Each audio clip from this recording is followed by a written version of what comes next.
Hello, I'm Daniel Gregory. Thanks so much for joining me for my class today on digital SLR scanning and using Lightroom to manage your film. We're going to take a look at a couple of things in Lightroom natively, and we're also going to take a deep dive into a plugin called Negative Lab Pro, which is really one of the premier ways of dealing with film in Lightroom, actually converting film just in general. I have been a film shooter for a long time. I still actually continue to shoot film in both medium format and large format, and I've got an insane amount of old 35 millimeter film as well. And so being able to work digitally with that film, I think is really important. It allows me to access that old archive of film and those images. And also, I like the aesthetic of film sometimes. I like some of the ability to work with film. I like some of the joy that it brings me in that process. And film has seen a pretty good resurgence lately. There's a lot more people returning to film for those various reasons. They like the look of film. They want to play with the cameras. They want the experience of shooting film. But when you work with film, at some point, you're likely going to need to convert that film into a digital file to be able to work with. And that's what today's class is all about. We're going to talk about how to take that film using the equipment you already have and get it into Lightroom so that you can make some amazing images for sharing on the web or printing or doing whatever you want with. But before we do that, we should talk a little bit about scanning and how film actually gets digitized, because DSLR scanning is a relatively new entrance in that field of film scanning. If you have a scanner, we're doing something that's analogous to taking a photograph of it. We're taking a reading of that film and we're converting it into light and into pixels, and then we're saving that file off. And with scanning and scanners, there's a whole host of different scanners that can do that. Each one affords sort of a trade-off. And at the top of the pyramid, the highest quality scans we can get come from something called a drum scanner. And a drum scanner is a really sophisticated machine that's very expensive and also difficult to operate, but we get the highest quality resolution out of our film scans when we do that. The picture that's actually made by the drum scanner is sometimes the sharpest, has the best resolution and best color depth, but it's incredibly expensive. An individual scan of a single frame can run you somewhere between $35 and $100, depending on what you're actually having done to that scan. So for a lot of people, that might be cost prohibitive.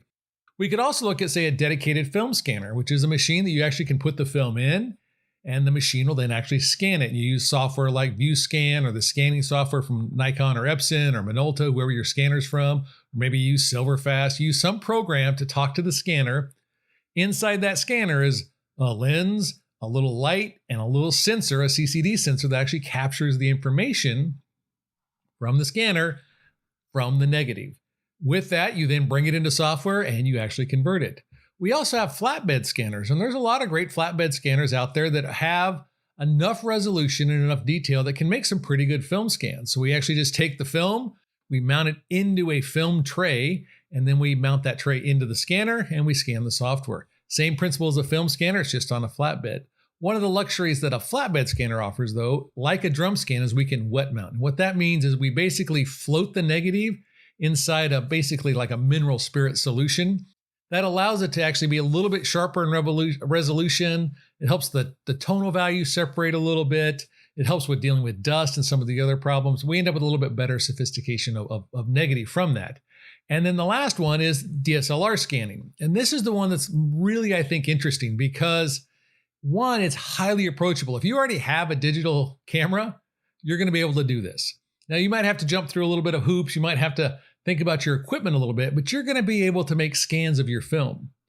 If you are just now starting with film, this is a great chance for you to not get behind in your actual scanning of your negatives. And if you've got a huge archive and you've been looking at that archive, thinking about the cost or thinking about having to buy a scanner, I think you're going to be surprised today at how easy it is to use a DSLR to actually scan your negatives. And then if you think about today's modern cameras, 40, 50, 60, 80 megapixel cameras, we're dealing with a huge amount of resolution, a huge amount of information. And in many cases, the actual straight up resolution exceeds old film scanners. Now, the resolution and the DMAX in there, the DMAX is the black point that exists within the scan, may not rival yet a dedicated film scanner. But for most of us, we're going to get really good images out of our DSLRs.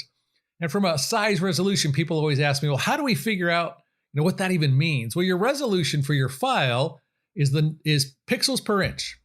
So if you think about how many pixels per inch does your camera actually create, you take the pixels on the long edge, multiply it into the pixels on the short edge, that together gives you your megapixels. And so if you've got, say, a 8,000 by 6,000 resolution camera, you've got a 48 megapixel camera. Creates a 48 megapixel file.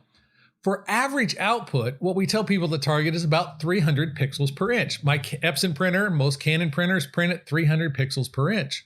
So if we took that 8,000 pixels per inch and divided that by 300 to get our kind of target output, we could end up making about a 24 by 20 inch print out of that 50 megapixel file with, reasonable quality. Now, it's not going to be necessarily the quality we would get out of a drum scan, but it's going to be pretty good quality. And in the 16 by 20 range, we end up with really, really nice prints. Now, again, like with digital photography, it's still a negative.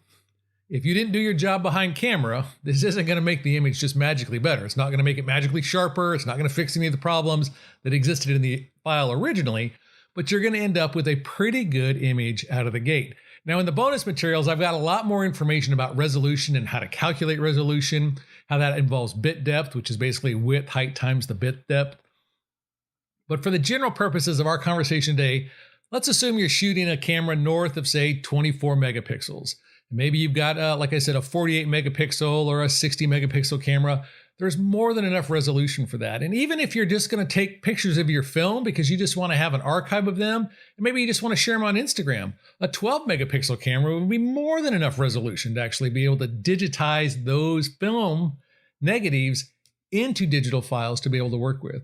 So I think no matter what you're attempting to do, if you've got film, this is going to be a really cool process for you. And like I said, we're going to save you a huge amount of money and a huge headache because believe me, in the world of scanning, DSLR scanning is some of the easiest scanning techniques we have. Now, so one of the other questions that comes up a lot that people ask me is, well, what if I'm shooting on like a 24 megapixel camera and I want to make a print bigger than 16 by 20? Well, that's where we can start to think about some of the software that's available. The Enhance Detail tool that Adobe just recently released that will actually upsample our files does an amazing job with film scans. I've actually upsampled a number of the film scans I've done from 35 millimeter medium format and 4x5 and have been really pleased with the quality of that upsampling. You also have several other upsampling tools that might actually help you upsample your negative to allow you to make an even bigger print. And so I think there's a really great opportunity, even if you're dealing with a smaller sensor and you're dealing with smaller film. In the analog film days, if we took a 35 millimeter negative under the enlarger, above about 11 by 14, we really started to see some of the structural issues within the actual resolving power of the film break down. But with some of these digital tools, in some ways, we're able to get a larger print that looks as comparable to what we would have gotten out of the analog darkroom. So what do we need when we're going to be dealing with DSLR scanning? Well, first, you're going to need a DSLR camera that can create a RAW file. We absolutely need to be working with a RAW file. We don't want to work with a JPEG because there's sharpness, saturation, color space, color shifts, hue changes, all sorts of things happen when a JPEG is created. And we don't want any of that because what we want to do is use the software to process the RAW file to make the end result of that image look as close to the film stock as possible. So we don't want to have any interpolation or interpretation along the way of those pixels. So we want a camera that works with a RAW file. Again, ideally, you'd be in one of the newer higher resolution cameras, and it doesn't matter if it's DSLR or mirrorless. You're going to get great results out of any one of those cameras. You're also going to need to think about a macro lens. And ideally, you'd have a macro lens at a 1-to-1 ratio, reproduction ratio, so that we're able to get, what's 1 inch is 1 inch. We're able to get a really good reproduction value of that. And the resolution of those lenses are such that we're able to extract a lot more information out of the negative than if we used one of our, say, longer telephoto lenses and tried to shoot from a distance to get the frame to be full. So ideally, we want a macro lens. Focal length wise, probably somewhere ideally in the 60 millimeter range is the easiest to work with. If you've got a 105 or 108 millimeter macro lens that you already have, that'll work as well. You're just going to be farther away from the negative. And so you've got just a little bit more challenge in working with the space. For the demo we're about to watch, I'm actually using a 105 macro on a Nikon camera, and you can see kind of the distance on the various different film stock heights. So the macro lens is going to be important. And again, any macro lens is going to be fine. One of our biggest issues with shooting macro, and if you've ever shot macro, you know this, it's camera movement. So you're going to have to do this on a tripod or a copy stand. And I'll explain the difference of that here in a second. But we need that camera to not move. So we want that mounted in as sturdy a frame as possible. So like I said, tripod or copy stand. The difference between those two is most people know what a tripod is, but a copy stand is a stand that the camera mounts on that holds the camera parallel to the tabletop surface or the ground or whatever you've got it attached to. And the camera moves up and down but stays parallel. And the benefit of that is you don't have tripod legs that stick out over the actual image surface you're working with, because the camera is basically on a mono arm that sticks out and then actually shoots down. So you've got a lot more space to work with. Copy stands were oftentimes used to recreate book copies or to shoot photographs of prints back in the old day. So you can find them around. A lot of places sell them. You can get them used in a lot of places as well. But a tripod works perfectly. I'm actually going to be using a tripod today to show you that the gear you have will let you do this. You're also going to want some form of cable release, whether it's wired, wireless, your phone, however you do that. But we don't want that camera to vibrate at all. When we're shooting macro, the movement, the slightest movement makes such a huge difference in the impact of the image and the quality of the image and the clarity of that image. And when we're making scans, what we're trying to do is focus in on something known as the grain of the film. So the grain is where the actual latent part of the image is stored. It's the silver and in a black and white, and it's the silver and the dyes inside of a color film. And we're trying to make sure that we can focus on that grain, because if the grain is sharp, we can assume that the rest of the image is sharp. And while there's layers below that certain scanners can see, like a drum scanner, for the work we're doing, this is going to be more than adequate. So we want to make sure that nothing moves, because if that grain's not tack sharp, the image won't be tack sharp. The other thing you're going to want to be able to do is use your camera in live view, because you're going to be able to zoom in and be able to see how critical that focus is. And we'll be doing manual focus for this. Or if you're a macro user and you've already got a macro rail, you can actually use the macro rail for the adjustment. But live view is really going to help you make sure you hold that critical focus. Now, a couple of other things that are really valuable to have in this process. You're going to want to make sure that you've got a way to level the camera. So when you move the tripod, so whether it's a bubble level or an actual level, we want to make sure that camera is nice and squared up and parallel to the surface that we're actually photographing. So a little level is actually something nice to have. There's some additional equipment that you're going to want for the actual scanning of the film. And that list is can get expensive, but you can also do it really reasonably well. One of the things you're going to need first and foremost is you're going to need a way to light the negative. So negatives have to be backlit to be focused. So we need a light to appear underneath that. Now you could use your phone. You could set your phone into like the Note app, turn the screen up as bright as you can, lay your negative across that, take a photograph of it. That would be sufficient. You can also buy dedicated light boxes, or if you have a light table. So when we get over and actually look at the demo, you'll see a light box I have and a little light table I use for photographing negatives, depending on their size. But you'll need something that's backlit. Now, the brighter that device is, the more light that shows through, the easier it is, because that means we can use a faster shutter speed. We also will want to think about with that device that's backlighting something known as the CRI, which is the color rating of that light source. We want that to be above 95 if possible, because that means we're getting a real pure quality of light, and we're not introducing a strange color cast through the actual light source. We're already trying to fix film stock balance, because film has like an orange tint or a gray tint to it that we're dealing with. So as we're working on basically white balancing the film, we want to make sure we're in as controlled of environment as possible. So we try to minimize that by having a high CRI on that backlighting light source.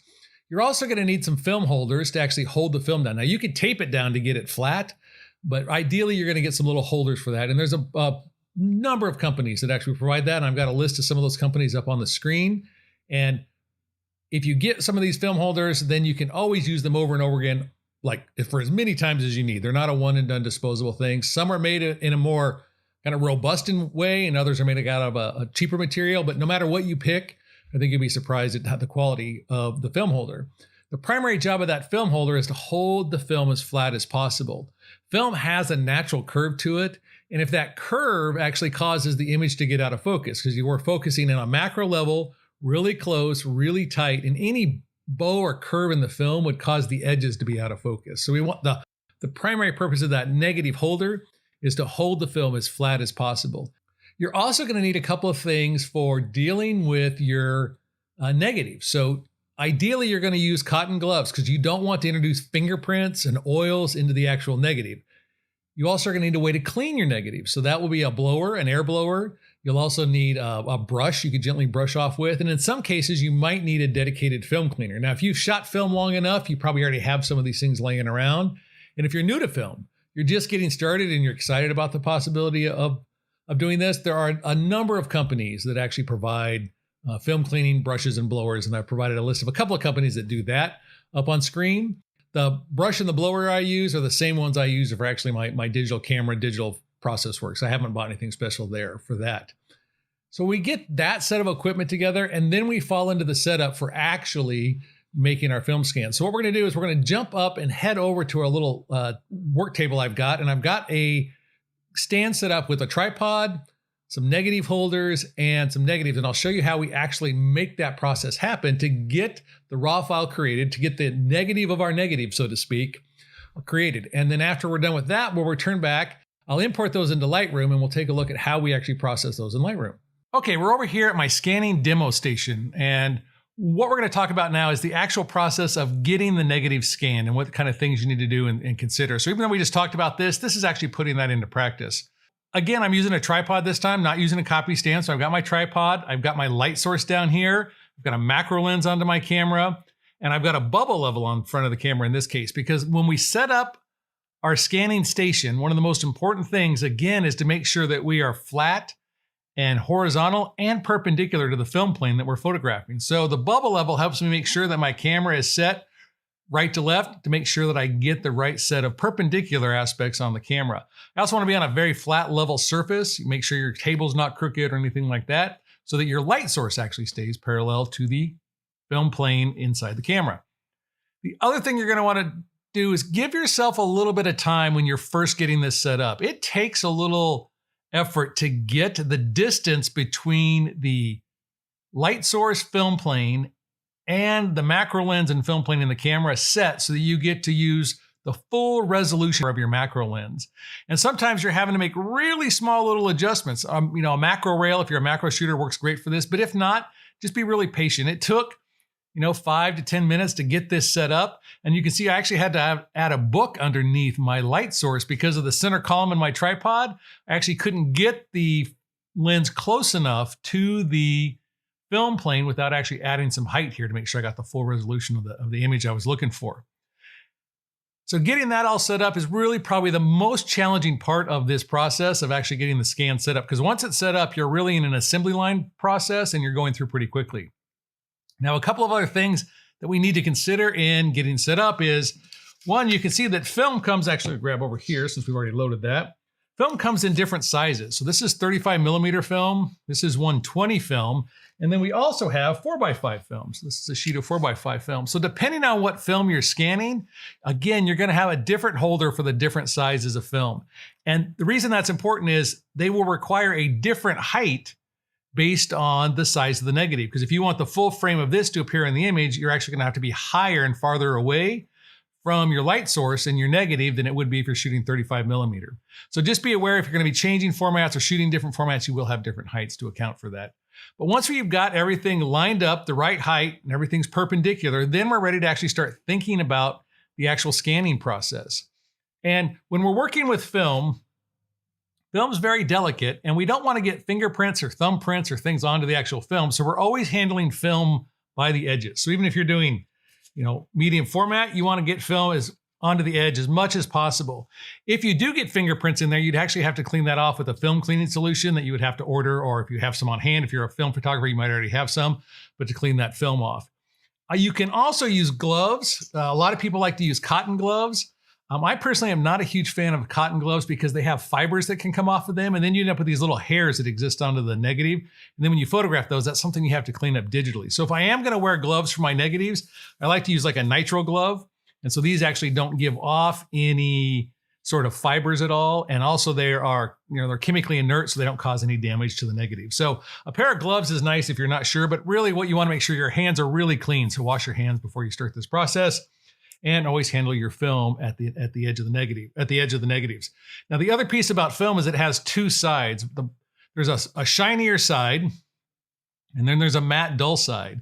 The duller side is the emulsion, and that's actually where the silver and the chemicals live in the film. And so when we're scanning, it's a question of which side do we have up?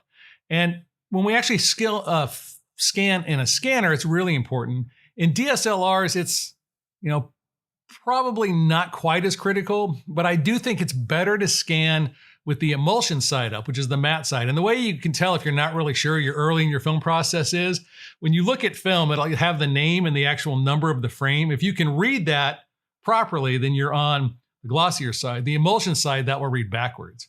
And so when we load our film holder, what we want to do is we want to load the emulsion side up. So these film holders have a little track that the film will slide into. So we slide the film in, and then we get it centered within our film holder. And then if we want to move to the next frame, all we have to do is just push down to the next frame, take another photograph, push down to the next frame and take another photograph. And we get a really, really kind of fast, like I said, assembly line process to do that. I can shoot, 5, 6, 8 shots in a minute or two at the most. Or to scan that on my flatbed scanner, a single frame with 35 millimeter could take several minutes just to do a single frame. And so it's really, like I said, a great way to get a lot of scanning done quickly. And with the power and resolution of these new higher megapixel cameras and the quality of the lenses, it's really, really a nice option. So I've got this one loaded up for 35 millimeter. Again, this film holder is designed for medium format, and it works the exact same way. We just slide the film into the track. We slide down until we have our image centered. We slide down until we have our image centered, and then we have everything we need to make the photographs. Now, the light sources are all a little bit different. Now, again, like I said, there was a list of light sources that were available. I have this one. Here's an example of another one. This is just a tracing table, or in the old days, this would be a light table to actually look at slides and negatives on, but a portable tracing table. Your phone would work. Anything that can create really bright light is great to use. Now, this is a really nice, really clean, crisp light source. This one is actually brighter, and I like it because it's brighter. It allows me to shoot at a little bit faster shutter speed. So the other piece when we're actually setting up to think about our prep work, once we get our negative mounted, all we have to do is then drop our negative into the light source or onto the light source. Make sure it's in there nice and flat. I can turn on the light source and then my negative's ready to go. I might have to position and frame it in there just to get it centered just right. But the next thing is, what are the settings in the camera that would make sure we get the highest quality possible? So what I want to do here is shoot with the lowest ISO I can. I don't want to introduce any noise into the image if at all possible, because noise and grain are sort of analogous. They're different, but they're sort of analogous. And I don't want to introduce any noise where it might impact the look and the aesthetic of that grain that's actually being captured through the process. So lowest ISO I can get away with. I also, again, camera movement is a killer here. That's why we went through all the trouble to get it on the tripod and make sure everything's locked down. And so, I want to make sure that I'm at a good f-stop, but I also want to make sure I have good shutter speed. And so in that regard, it's kind of a toss-up between those, but I usually shoot at, somewhere in f8, f11, f16 if I can get away with it, if my light source is bright enough. But I want to get my shutter speed into that, at least a 60th of a second. But if I can get it to 1/25th, 250th, 500th, somewhere in there, I know I'm getting just that much sharper of image from the faster shutter speed. So to help with that, even if I'm shooting like a 60th or a 25th, one of the things I set the camera up for, if I'm shooting my DSLR, is I do a mirror up. So I actually have it set so that the mirror will go up, let the camera stabilize, and then actually take the photograph. I'm always using a cable release. So I've got the cable release here, and I'll be using the cable release for that. Whether it's wired, wireless, doesn't matter. Now, if you're shooting a mirrorless camera for this, you don't have to worry about the mirror, and you actually get a really stable shots taken with that because you don't have any of the side effect of the actual mirror movement inside the camera. So low ISO, decent f-stop, and again, we want to make sure we have enough shutter speed to really hold that in. Now, conceptually, we should be fine because where everything's locked in and everything's tight and nothing's moving. But again, I want to make sure I get as crisp of image as possible. So if at all possible, a really bright light source. But if you're doing this for the first time or you're just getting started and you can't get a really high shutter speed, I wouldn't worry about it. I would test that initially and see what you get. Maybe you can get sharp enough images and you'll be okay that way. But again, just like any photograph, the faster the shutter speed, usually the sharper we're going to get. So once that's all set up, the next thing I got to do is I've got to make sure that I'm really focused in on the sharpness and the grain of that photograph. And to look through the eyepiece, is challenging, I think, because we're really dealing with a really tight focus. We've got to make sure everything is sharp. So I don't want to rely on autofocus, because if autofocus grabs, the edge of part of the frame or grabs something different, it may not be tack sharp. So I'm going to go into manual focus, and then I like to use live view. So on this camera, I'm going to go ahead and stand up here for a second. I'd go ahead and turn on the live view. And then what I would do is make sure that my image is centered. So in this case, because I had moved this around getting ready, I get my image centered, and then I'm going to manually focus as sharp as I can. And then I zoom in as tight as possible onto the image. And sometimes it helps to find an edge within the image. And I want to make sure that my focus is as sharp as possible. And depending on the film you're working with, you might actually see in your live view zoomed in 2, 3, 4, 800%, whatever your tightest zoom is. You might actually be able to see and resolve the grain in the film. Every film has a different grain characteristic. Some are easier to see than others. But once that's locked in, the camera's set for mirror up. So I shoot, I get my photograph, shoot and get my photograph. I then just slide the negative down. And again, I would pop up into live view. I would check my critical focus, zoom in. So I'm in at 100%, check that focus. And as long as that focus is nice and tight, the grain looks sharp, click, next negative, and I'm off to the races. Now, if I was going to change formats, and I pull this one out, and I put this one in, then I would have to go through and I would have to adjust. I get that actually into the holder there. I would then have to adjust the height of the tripod and the head of the camera so that I actually have the right focal distance between the negative and the camera. So I would recommend, if you're doing multiple formats, maybe do all of your 35 millimeter and then do all of your medium format and work that way. I think it's going to be a little bit more efficient for you. Now, a couple of other things I'll go ahead and turn that light off. A couple of other things organizationally about film that's interesting is when you're working with a roll of film, you actually have a tangible device. So I have rolls of film here that I'm scanning and working with negatives off of. And what I do is I make sure that each roll has a unique number and identifier on it. So right here on this roll of film, we've got a unique identifier, and I've got a close-up picture for you on the screen. So each roll gets some kind of name on it. My negatives for 4x5, same way. They get a little identifier on them, so you can actually tell what the negative is, because this is tied back to a physical object. So because they're tied back to these physical objects, one of the things I want to make sure I do is I know what came off of what roll. So I'll photograph a little Post-it note underneath the camera. So I might have to pull this out. Once I'm done, I'll just pull this out for a second. I'll refocus on a Post-it note that has that number and name of that roll. And I do that when I start shooting on that roll, and then I do that at the end of that roll. So I'll have that same Post-it note or note card, scrap of paper, whatever I'm using, photographed twice, the start and at the end of that scanning process. That way, when I get back into Lightroom, I can use that information in the file name or in the metadata of the scans I've just created. So that way, if I am in Lightroom and I'm working, and for some reason I needed to come back and find the physical negative, I would know what roll it was actually on. I would know how to go back and find it.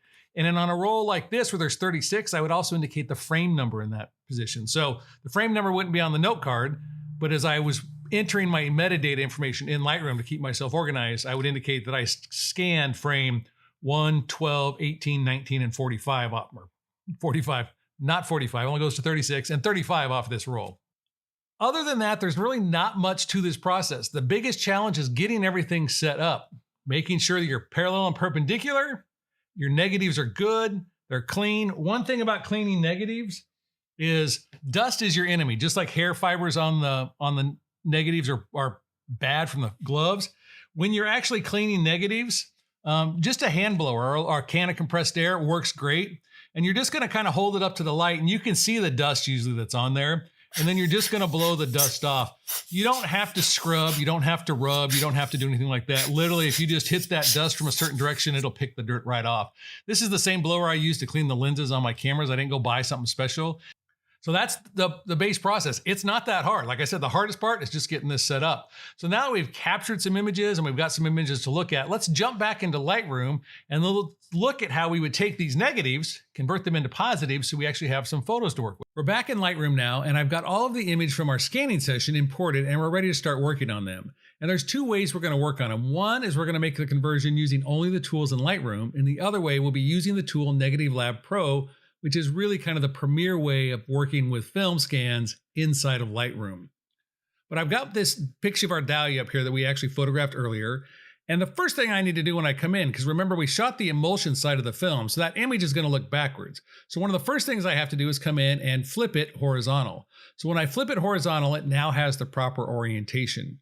And the other thing you'll see in the image is you can see there's this orange edge, and that's the film base of the film stock. And it's really important when you're shooting a roll of film that at least once you get a little bit of that orange base. You're going to crop it out because we don't need it, but we want it in there because we need to white balance against it, because that orange exists across the whole roll of film. So we want to make sure we white balance out of that. So I'm just going to go ahead and click on the white balance tool and remove that. Now at this point, I don't need any of that film base inside of my photograph. So I'm going to go ahead and click on here, and let's just go ahead and crop that out. So let's do a quick little crop to remove that. And now I have my image all framed up and ready for conversion. To convert it inside of Lightroom, I'm going to open up the tone curve panel. And then what I'm going to do is select the black point, and I'm going to make it white. And I'm going to make the white point and make it black. And now I've inverted my negative into a positive. And I'm ready to go on ahead and continue my editing. But it's important to note that something a little bit odd has happened at this point because I've inverted the negative. When I jump into the basic panel, any of the sliders that control exposure are now going to work opposite of what I'm used to. And so if I want to make the image darker, I'm going to drag to the right because I'm adding light. So if you're familiar with the darkroom, if you were printing and you wanted to make a print darker in the darkroom, you added time or added more light to the exposure. So this is what it's kind of doing here. And if I want to make the image lighter, I drag to the left. So in this case, if I want to drag a little bit to the right to make it a little bit darker, I want to kind of boost the highlights. I got to go to the left a little bit. I'm going to darken my shadows a little bit, darken my blacks. I'm going to brighten my whites a little bit. I can go on ahead and adjust my contrast. And you can see contrast works kind of like you'd expect. And at this point, I'm going to go ahead and actually bump up the vibrance just a tiny bit. And let's say like I like my edit that way. Now, it's difficult to work with this inverted processing control. So one of the things you could do is jump into Camera Raw and make a profile that includes the inversion automatically. And then when you start working on the photographs, it'll be easier to work with. If you're not familiar with how to make a profile, I have the other class on making profiles and the magic of profiles. And in there, I talk about how to make a profile. So you could go into Camera Raw and do a lot of this work and then use those profiles inside of Lightroom. And then you'd have a little bit better control in a way that you're comfortable with and used to by using those profiles. So that's the basic conversion process if you're staying inside Lightroom. You're going to go to the tone curve panel, invert it, and then start to process your photograph. Let's go ahead and reset this image. And now let's talk about Negative Lab Pro, which is the premier tool, I think, for editing and working with film scans. So much so that even if I'm scanning on my flatbed scanner or I'm getting scans back from a drum scan, I'm still using this tool to convert, as are a lot of the film photographers I know. It's just a really powerful tool. It's a plugin for Lightroom. So if you go up and purchase the plugin, and I've got links for you for where to download it, and you can also get a trial version of the software.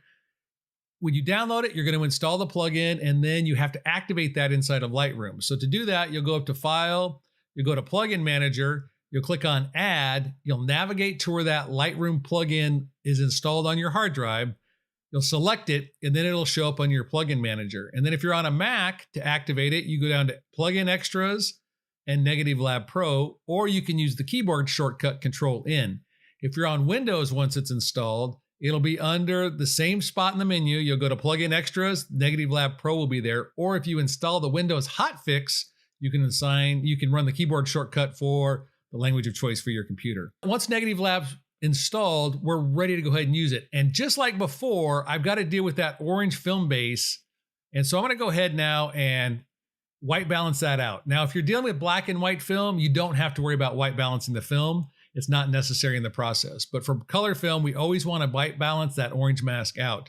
And in this case, again, I'm going to come in and crop my image. So I'll go ahead and crop out that orange border, and I'll explain why I do that in a second. I'm going to hit Control-N and bring up Negative Lab Pro. Once that's up, I've got the option for converting and editing. I have to convert this negative into a positive to work with, and then I'll be able to edit it.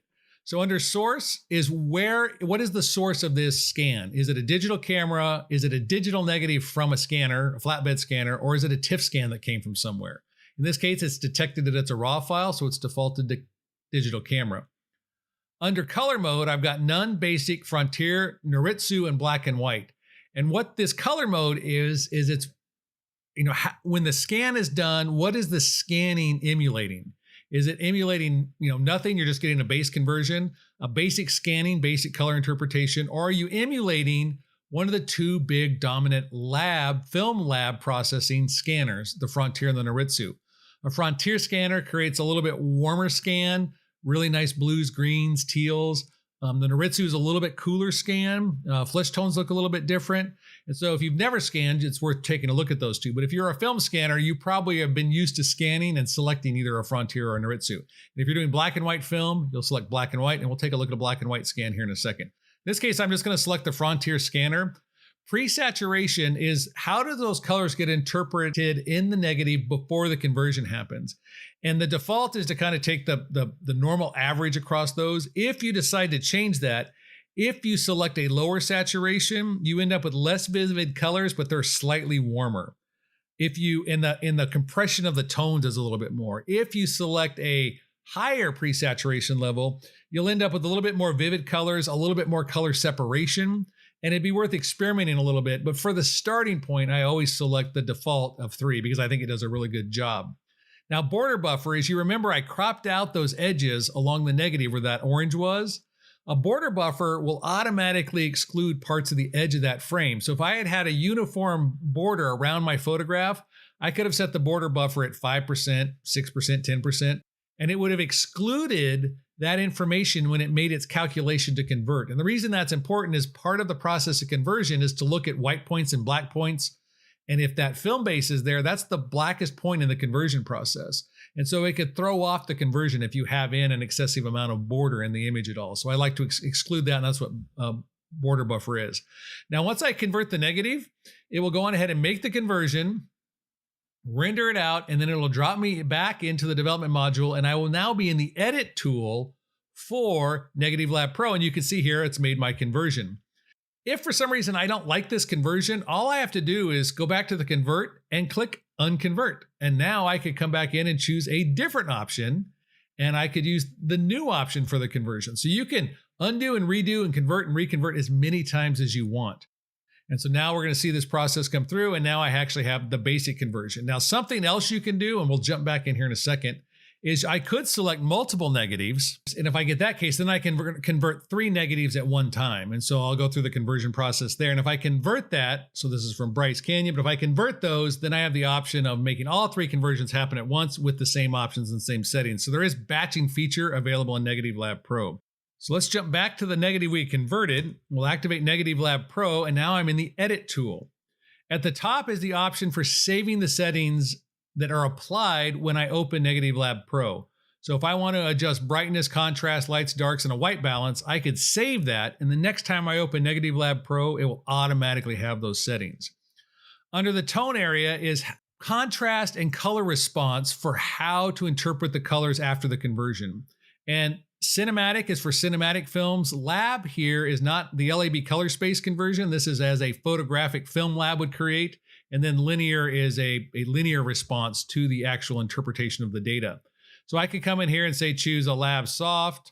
I could choose a lab highlight hard. And you can see I get a completely different look to the image based on those tones and how they're processed.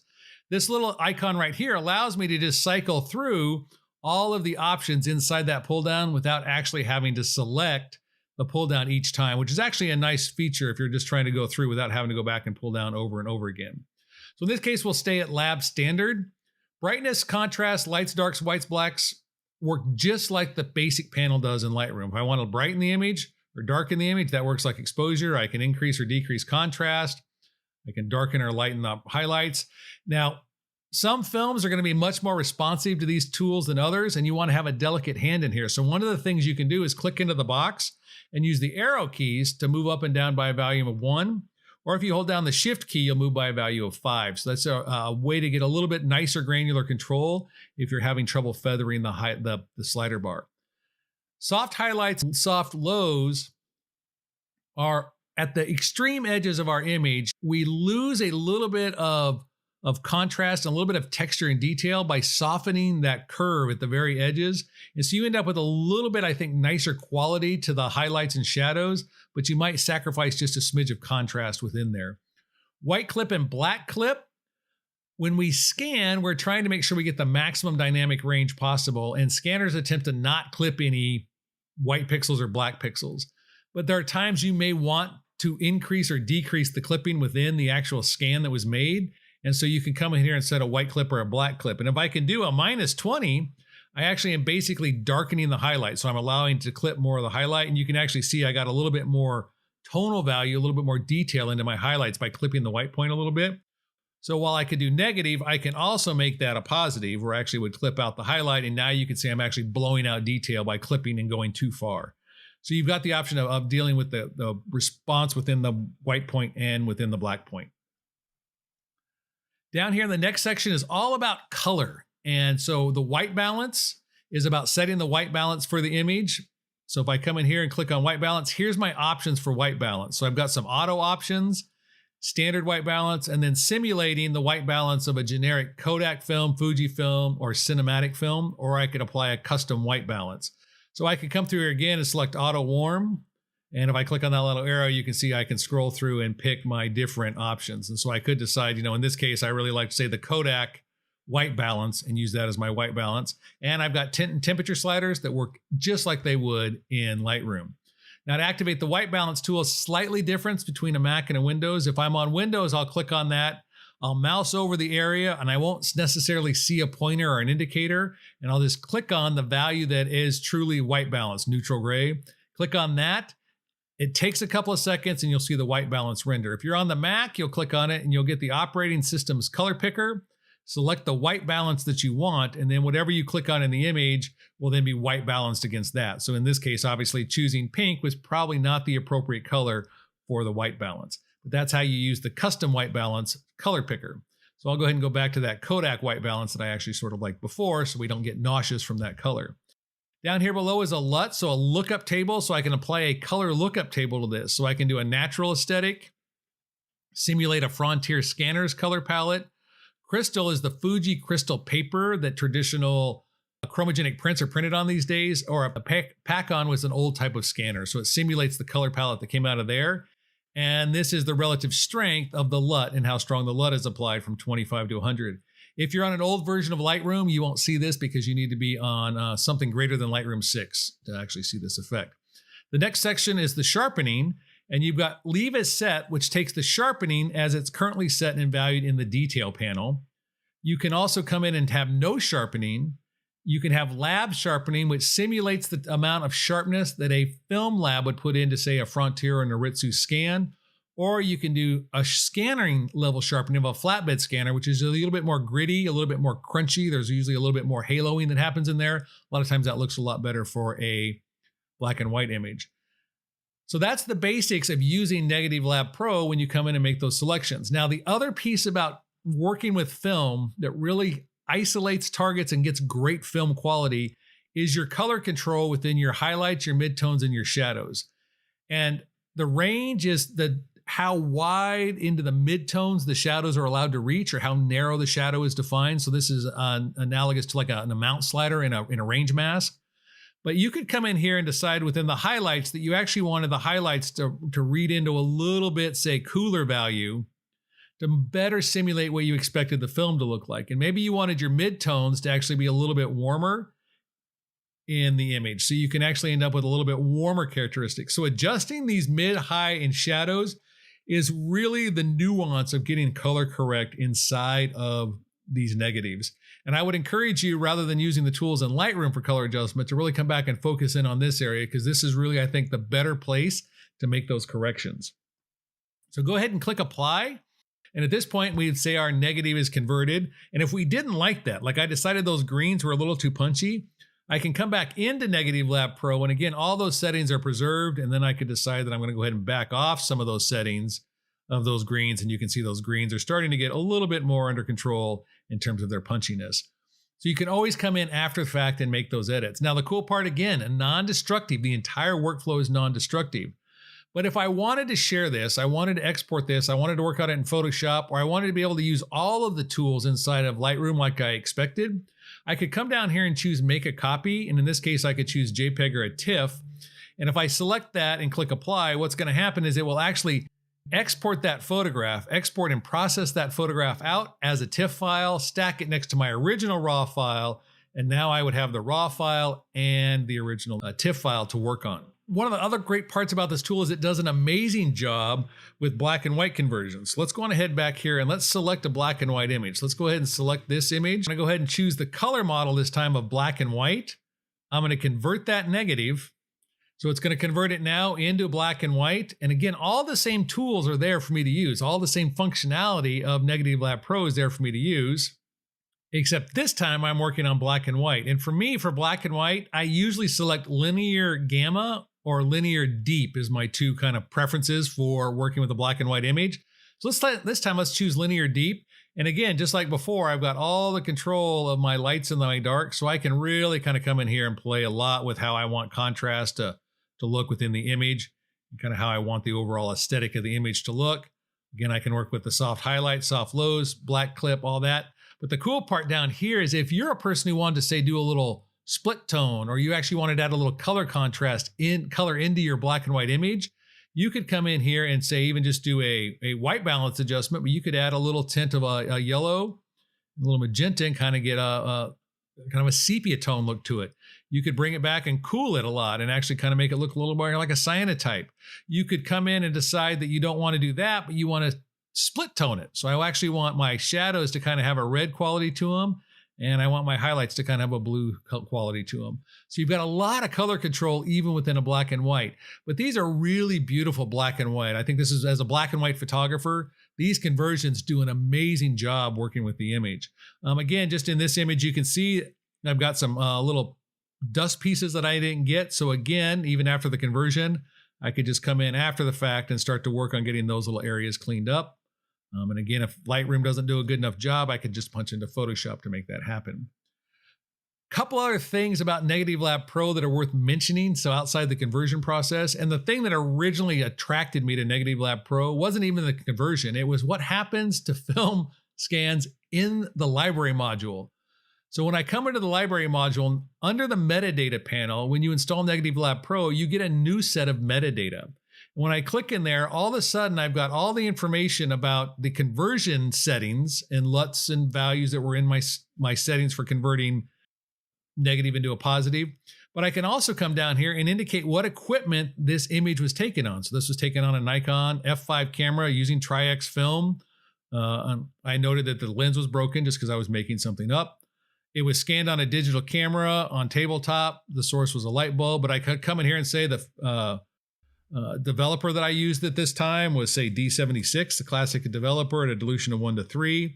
So I can now have all of this metadata about my film and the scans. So if I actually wanted to then go look up all my film scans that were taken with a certain camera, so now that I have all that information in the metadata, if I wanted to go look up a certain camera, developer film type or dilution type, I would be able to find all of my scans that had that information. So this was an amazing way of organizing things that were literally written down on notebooks and all sorts of kind of random places to start to consolidate them down, keep them in my library module where all of my other photographs are, and really helping me keep organized. And if you export one of these photographs out, all of that data is then captured into the large caption field inside the metadata. So then if you open it up inside of a different tool, you would still have that metadata as long as you've exported it outside of Lightroom. Exporting images out, if you go to export, one of the other things that will come with Negative Lab Pro is a set of presets to get you positive copies for TIFFs, writing the metadata in. What kind of metadata do you want? Do you want the Negative Lab Pro metadata in there? You've also got all the standard settings and options that you would have during export. You can also have them preset for sizes for Instagram and Flickr and Facebook. So exporting out, it's going to make sure that you don't end up in a state of your export not having the conversion process you want. So an absolutely amazing tool for making your conversions inside of Lightroom. Like I said, everybody I know who's working with film and working with film scans has really taken a shine to using Negative Lab Pro, one of the most powerful tools that out there.